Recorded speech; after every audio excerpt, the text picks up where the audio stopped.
What's Packin Sports Show? I'm your host, Godchild, first of his name, and I am joined today by a very special guest, Savannah Dean at Sav on Sports on Twitter. As you can see her handle down there, and she's just as crazy and avid and rabid a Packers fan as I am. And I just decided to, hit her up and see if she would like to join the show, and she was down. So here we are. This is how we got here. How you doing today, Savannah? I'm doing great. How are you doing? Hey, it's Victory Monday, right? It is. We had a Victory Sunday and a Victory Monday. I know, right? We got the double dip on the victory days, 2 days in a row, and I'm feeling good. I don't know how long that's going to last because we got the Titans coming into town, and Derrick Henry is giving out stiff arms like Santa Claus on Christmas. Watching that video, like all the videos that he's done all year, I'm like literally freaking out because, we have good corners, we have really good safeties, decent linebackers. I'm scared that he's just going to be like, oh, I'm double your size. Hold on. Get the heck out of my way. Get out of my way. Yeah, I mean. Yeah, for real. But let's enjoy the Victory Monday while it's still here. Okay? Yes. The Packers, they win 24-16 over the Carolina Panthers.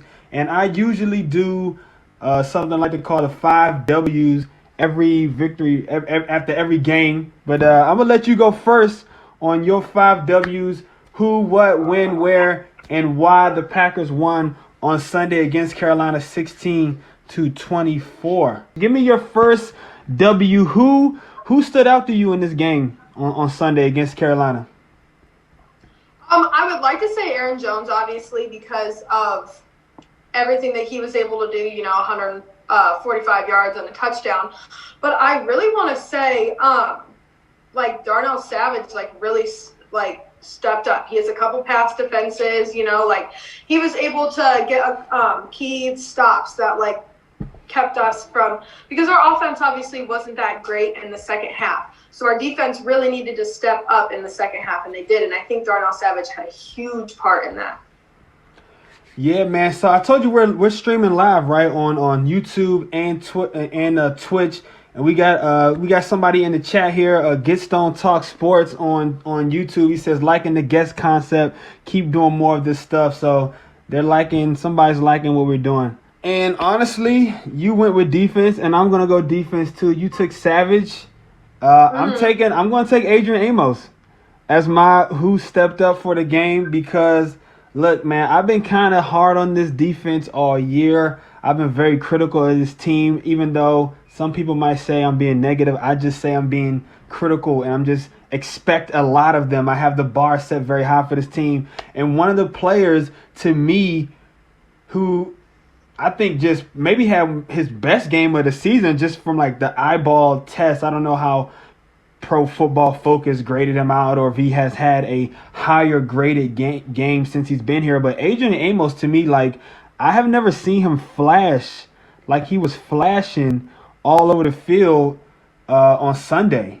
I mean, he had, 7 tackles, he had a sack, and he had 3 passes defended. I mean, the one pass, he lunged to the side and just got a hand on it before, I guess, I don't know, it was a tight end or somebody was almost going to be able to catch it underneath. I mean, if you're a Packers fan, you know that the middle of the field has been a weak spot for this defense for decades. Yeah. And I was just surprised, man, at what Adrian Amos was able to do. I just felt like he was all over the field. So he was my standout guy, man. Adrian Amos. You said Savage and Jones, and yeah, I mean Jones. He definitely stood out. But I like to highlight new guys when I can. Adrian Amos was definitely the first time I highlighted him. So the next topic is, or the next W is what, as in what did you take away from the game, or what did you feel like you learned from this game after the Packers were able to win 24-16 against Carolina?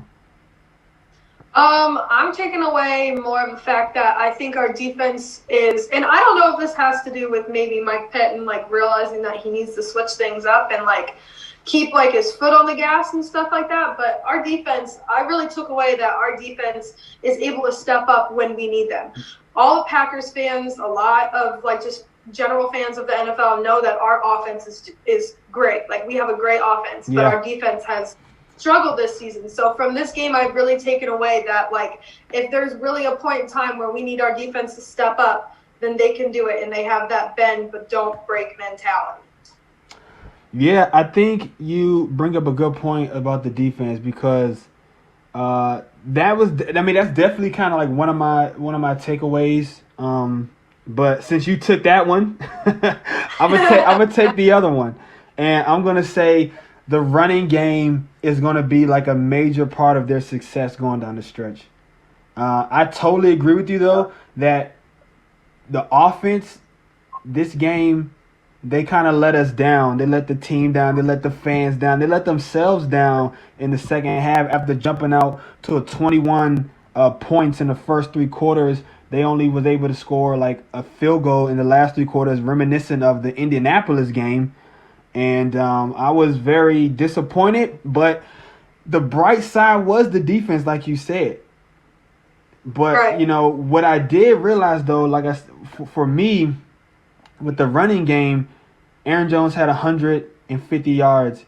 Williams had some carries. Dillon even had like a little 12-yard run where he looked pretty good, breaking off a tackle, spinning. Rodgers had like another 16 or 18 yards scrambling.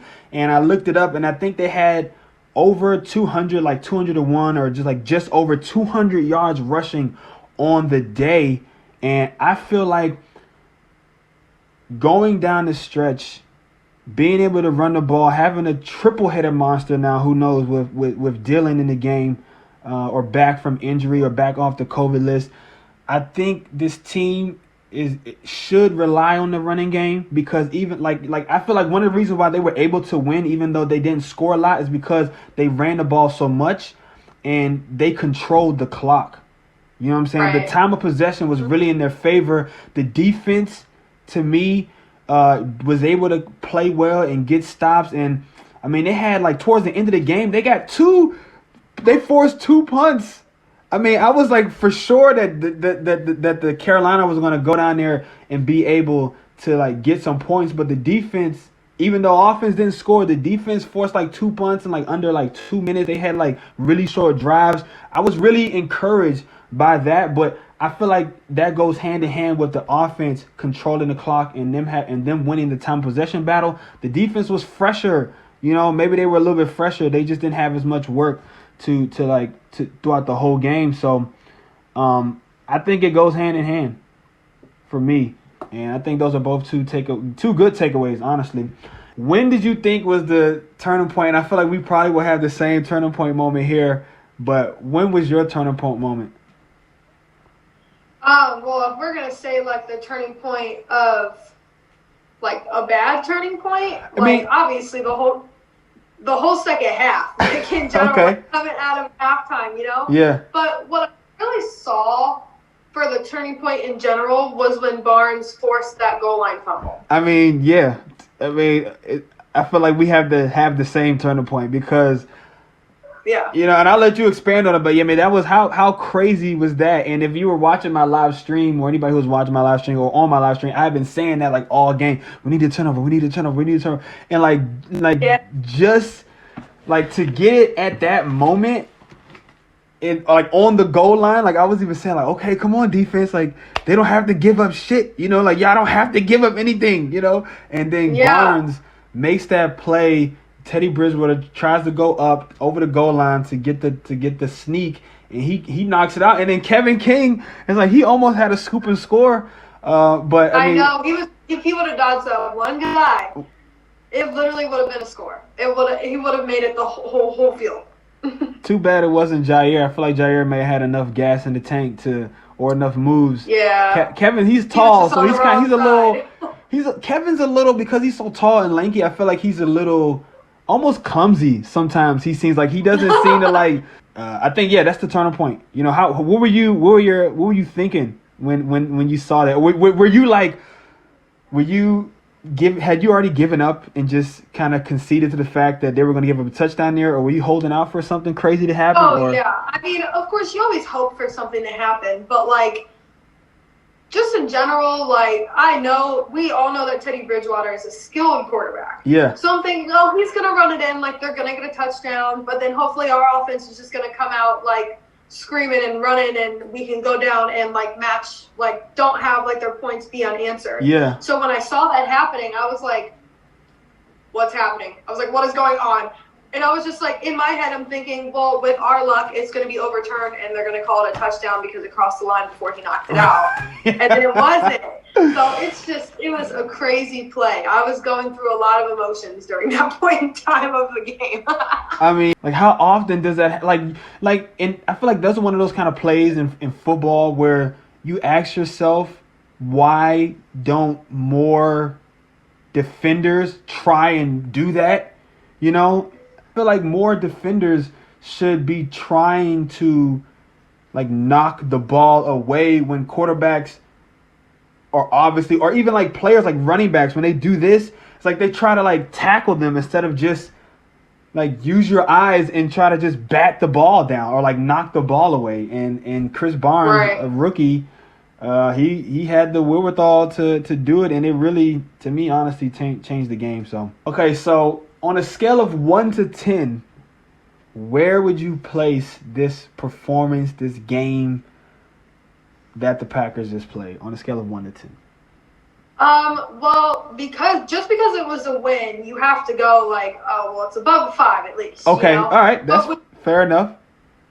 You know, but I'm thinking with what I've seen games-wise, how our offense can play, how our defense can play, I'm probably going to go like a 6.5 to a 7, just because our offense was great. Our whole team was great the second half, and then our defense stepped up the second half. Like, our offense didn't play well the second half, and even, I don't know if you saw anything, but Aaron Rodgers came out talking about how, like, he has a sour taste in his mouth after this game for the second half because, you know, we can't play like that and expect to win in the playoffs. Yeah, like, for obviously, sure. Carolina isn't a playoff team, but they're not a bad team. Like, they're not.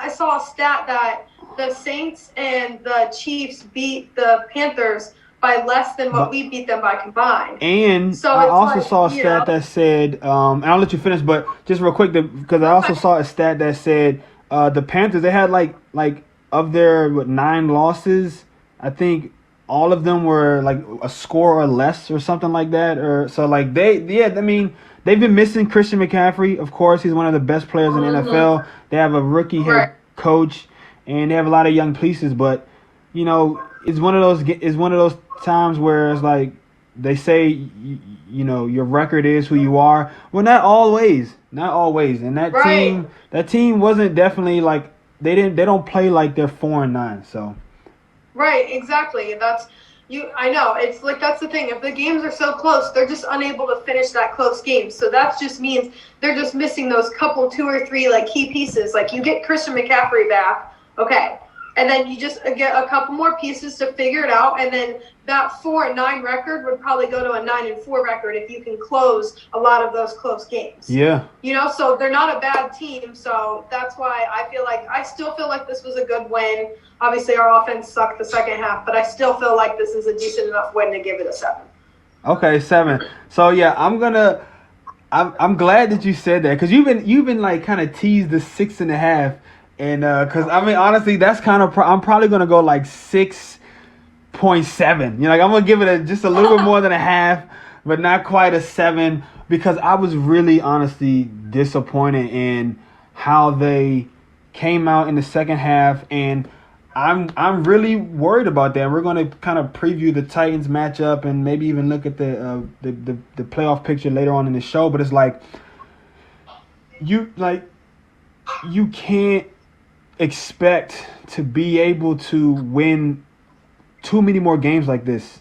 You know, it's becoming January football. It's December football. It's January football. That means playoff football. That means the best of the best. That means you have 16 games of tape this year that teams can look at to find tendencies to try to dissect every little thing that you do right or wrong. That means that every mistake is going to be amplified. That means that every bad play is going to be that much worse. Every good play is going to be that much more impactful. So for this team to be boasting the title of number one offense and points and yards, and to have Devontae Adams, who a lot of people are calling the best wide receiver in football, and have Aaron Jones, who I think is a top 10 running back, and Aaron Rodgers, who is a definite Hall of Famer and in the MVP race, is like, and Robert Tonyan, who's like leading the league or tied for the league in touchdowns. Like, you have enough pieces. And Rodgers even said like the defense was kind of strange, or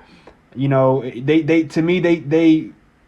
weren't doing anything crazy though. It was like they didn't have any like super exotic blitz packages. They were kind of, I guess, giving them the run, and they played into the pass. And to their credit, Green Bay, they ran the ball. I mean, I still would like to see them give the ball to Aaron Jones a little bit more, because I feel like I said he's a kind of guy that he gives you a little bit at a time, and then he just kind of has an explosive spurt where he breaks 15, 20 yards. And he did, and that was good. But I feel like if he got the ball more, maybe we could have had more rushing touchdowns. They didn't even get into like field goal range. So I know. Because Mason Crosby, he could probably kick a 60-yarder, and I'd be like, we're good. Yeah, I feel like Mason, he has like a 62-yarder or a 63-yarder, doesn't he? No, I think that 58-yarder that he kicked 2 weeks ago was his career long. Really? Or tied his career long. Really? So, okay, I thought he had kicked a 62-yarder before or something in a game. I don't know. We'll figure it out. You about to look it up? Yeah. Okay. So yeah, I'm just gonna let you look that up, and I'm just gonna finish up my point. I'm gonna say the 6.7 to me, just because the team could do better, man. But they did run the ball well, and the defense stepped up. But offensively, that was about as bad as. I guess that it wasn't as bad as the Tampa Bay game, but I just feel like after having that happen to them in Indy and Tampa, it seems like, I don't know, sometimes maybe LaFleur just can't figure out like what to do to get this offense running. I would like to see them also try more up-tempo.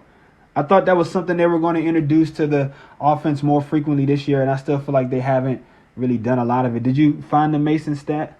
Yeah, it is 58. Okay, it's 58. Okay, so that brings us to the last W, which is why ultimately you feel like the Packers won this game. I'm just gonna go back to the original point of literally the defense. Yeah, defense. It's great. Like, I want to say again, Aaron Jones, because obviously he was able to eat up the clock, and like even when our offense wasn't doing that great, like in the second half, we were still able to run the ball like decently enough to like take it off the clock. Yeah. And when our defense would get on the field, we were able to stop them like most of the time. So I have to say we literally won this game because of Aaron Jones' effort and our defense. Like, it literally is just those two. And, like, obviously, Adams did decently well, and, like, Aaron Rodgers played decently well, but, like, neither of their staffs were, like, popping off the board. Like, you know how every week they do, like, the NFL posts, like, that, like, have a game where it's show, like, okay, well, Aaron Rodgers or Devontae Adams didn't get it this week. No, they didn't. Aaron Jones. Aaron Jones got it. So it's like, neither of their stats like jumped off the board. So like I literally have to go with Aaron Jones and then our defense. Like those are the only two reasons why we won this game. Yeah, the offense, they did put up. They did enough, I guess. They put up their 21 in the first half, and they just kind of, I don't know what happened, but they rested on their laurels or they got comfortable. And I'm gonna have to agree with you. I'm gonna just say the defense, and I guess more specifically, I feel like we know that the front seven, even though they're not the best against the run, we do have a lot of confidence in their ability to like rush the passer, get pressure, and sort of just be aggressive up front. And I feel like sometimes on the back end though, they kind of drop the ball, even pun intended, I guess you could say. But this time, this game, I really felt like Even though DJ Moore did have kind of a good game, I was just really impressed with, like you said, Savage. He's been on an upswing. He's been trending upwards for the past couple weeks. He seems like he's finally getting it. And Adrian Amos just was like, he just really stood out, man. So I'm gonna go with the defense too, and I'm gonna let them have it. You know, they're the reason why they won, and I guess, you know, Packin, he deserves some kind of credit. For, even though I'm not really big on giving Packin a bunch of credit, because I think he's horrible. But I mean, hey, he did something. You know, Packin was able to. I mean, if he switch, I mean, you saw that he switched stuff up. Like, he's giving Martin more snaps. Yeah. He's giving Barnes more snaps. Gary. He's giving Gary more snaps. Like, you have, like, he really is actually, like, starting to, like, figure things out. It might have taken 14 weeks, which is absolutely awful. Not even 14 weeks. He's been a coach for, like, decades. You know what I'm saying? Like, he's even been a head coach. You know what I'm saying? Like, this dude has been a coach for, like, 20 years in the NFL, and you're just, I mean, I guess better late than never. Right. I feel like we always have a game like that when our team is, like, on, because obviously 17, like, I don't want to say didn't count, but... And then obviously 18, Aaron Rodgers was hurt. But, like, those seasons that we're doing well, I feel like we always have that one weird game where it's like our offense is good and we score a bunch of points and we think it's going to be blowout, and then we start to suck. So, like, that's literally what this game reminded me of. So I'm just kind of hoping that this isn't something that just, like, happens again. We got that one where we can't score, like, after the second half out of the way. Well, like I said, this will be the second time, really, you know, because it happened in Indianapolis too. So, yeah, let's hope that they're done with not scoring in one of the halves. In the second half, or first half. I don't want them to not score at all in the first half. Either they'll be like, man, they just would have had one touchdown in the first half. They would have been able to win the game. It's like, I just want them to score equally distribute the scores throughout all the quarters. How about that? All right, that wraps up our 5 W's. Who, what, when, where, and why the Packers won Sunday against the Carolina Panthers. And somebody says on YouTube, we have good chemistry, which is good, because this is our first time doing this. So it's good that we have a good little chemistry going.